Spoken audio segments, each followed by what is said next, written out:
Ingin belajar bisnis dan investasi untuk anak muda? Caranya mudah banget. Subscribe channel ini dan nyalakan lonceng notifikasi untuk mendapatkan video-video terbaru tentang bisnis dan investasi yang dapat diaplikasikan untuk anak muda. Gue Kumas Naigustiari, selamat menonton.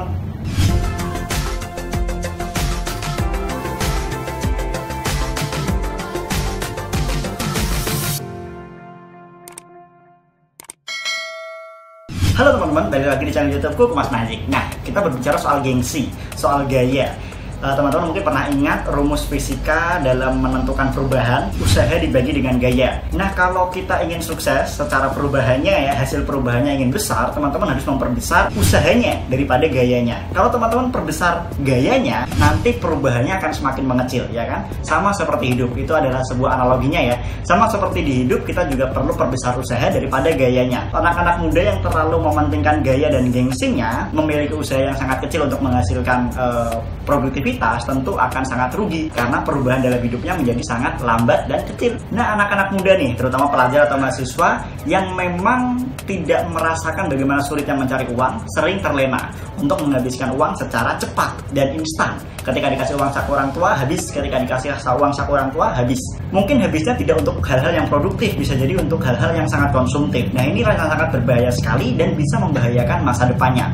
Kebiasaan menuruti gengsi dan gaya di masa muda bisa terbawa sama masa tua. Ketika teman-teman kerja, teman-teman baru dapat gaji pertama, habis untuk beli barang branded. Gaji yang kedua, habis untuk beli barang branded. Jangankan bisa nabung, bisa menyisihkan uang. Setiap bulannya aja susah. Jangankan investasi, untuk menyisihkan uang menabung tiap bulannya aja susah sekali. Karena kebiasaan ini setelah terbangun sedari mereka muda. Nah, banyak kita lihat orang-orang sukses dan kaya raya yang sekarang menjadi orang sukses di Indonesia, sedikit sekali yang termanjakan di masa mudanya. Mereka semua banyak yang banting tulang dan banyak yang hidupnya dari orang-orang yang susah dulu. Jadi mereka terbiasa untuk tidak menuruti gengsi dan gayanya, sehingga ketika mereka tua mendapatkan penghasilan mungkin dalam jumlah yang sangat besar, mereka langsung berpikir untuk bagaimana uang besar ini bisa menjadi lebih besar lagi, bisa menjadi lebih besar lagi, bisa menjadi lebih besar lagi. Sehingga mereka tidak menuruti gengsi atau gayanya. Mereka berpakaian seadanya aja, kaos oblong atau mungkin makan seadanya aja. Ketika mereka punya uang ataupun tidak punya uang, makannya tetap tempe, sehingga uangnya yang mungkin datang dalam skala besar bisa menjadi lebih besar lagi, diputar-putar terus. Nah, beda dengan anak-anak muda yang mungkin terbiasa dituruti gengsinya, dituruti gayanya. Ketika mereka masuk ke usia tua, mendapatkan banyak penghasilan, gengsinya akan semakin bertambah besar. Ketika mereka dapat uang 100 juta, mereka beli Louis Vuitton, tas branded, dan banyak barang-barang lainnya yang bisa melabeli dirinya sebagai orang kaya. Namun secara kenyataannya mereka telah menghamburkan uang sebanyak itu. Nah, ada kasus yang mungkin pernah teman-teman lihat di kontennya Deddy Corbuzier. Aku berikan cuplikannya. Jadi pinter nyari duit, nggak pinter nyimpen. Banyak yang nggak pinter ngatur gitu loh. Jadi ini gue pernah ya nemu satu case, satu artis yang 1 bulan itu mungkin pendapatannya bisa sampai 300 jutaan. Wih, gede dong. Gede lah, ya kan, dia karir udah lama nih, udah hampir 10 tahun. Udah hampir 10 tahun. Lo tau nggak? Waktu gue ketemu, nih ya, waktu gue ketemu, aset yang dia punya itu beneran cuman 1 mobil. 1 mobil? Rumah nyewa. No way. Nggak ada yang salah dengan rumah nyewa sebenarnya ya. Tidak ada yang salah kalau uang yang disewa itu, kenapa dia nyewa? Karena uangnya untuk modal usaha dan sebagainya. Oh iya, betul. Ini tidak ada yang salah. Enggak. Beneran, dia cuma punya mobil sama sederet barang branded. Case close.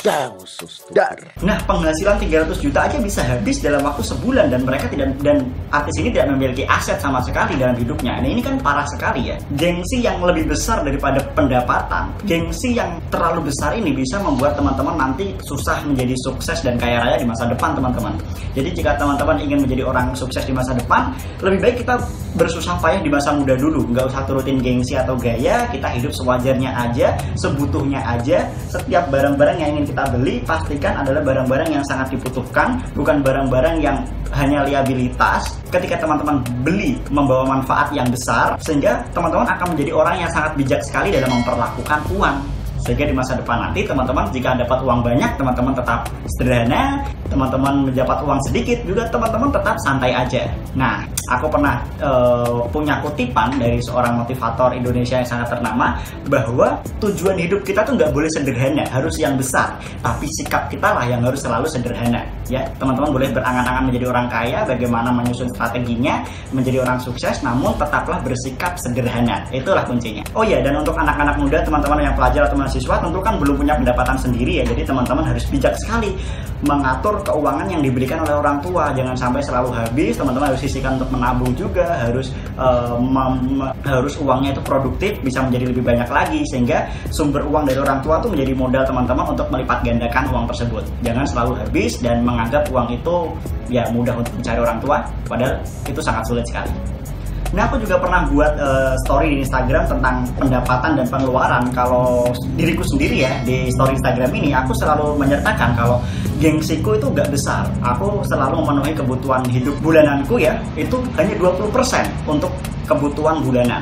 Nah, jikapun gengsiku misal aku pengen beli handphone di bulan itu, aku akan ambil uang dari hasil investasi. Jadi mungkin kalau kebutuhan bulananku aku hanya ambil 20% untuk kebutuhan bulanan, itu sangat kecil sekali. Jadi aku nggak bisa bergaya-gaya dengan model hal yang besar sekali, itu nggak bisa.